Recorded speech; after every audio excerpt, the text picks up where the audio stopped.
Ito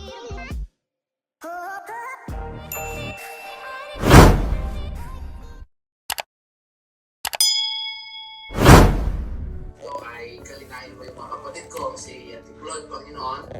Nakikita mo yung puso niya at doon sa pagnanais siyang sumunod sa nanay niya at doon sa panahon na na-miss niya, Panginoon. Pero alam namin, O Diyos, na meron kang perfect timing sa kanyang buhay.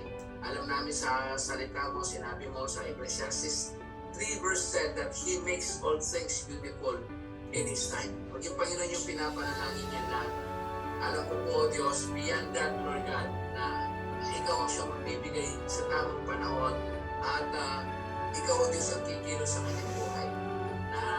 Kita po namin on how she loves, Lord God, her mom, maging sa bunso niya, pinaglilikuran niya, Panginoon. Kaya hayaan mo po na tulungan mo siya maging sa kanya pong desire sa kanya pong buhay na makapag-asawa, Lord God. At dalangin po namin, Panginoon, pagalingin mo rin siya doon sa kanyang hika at tanggalin mo, O Diyos, ang mga balakid, O Diyos, sa kanyang pong lungs, Panginoon, magmula sa kanyang nasa, Lord God, hanggang doon sa kanyang lungs, Panginoon. In the name of Jesus, we ask, Lord, for your healing to be upon her, Lord God. And may she feel na ikaw ay lagi nandyan, maging, O Diyos, malayo man siya sa kanyang pamilya, yung iba, Lord God, yung ate niya, pinapanalayan po namin na someday ay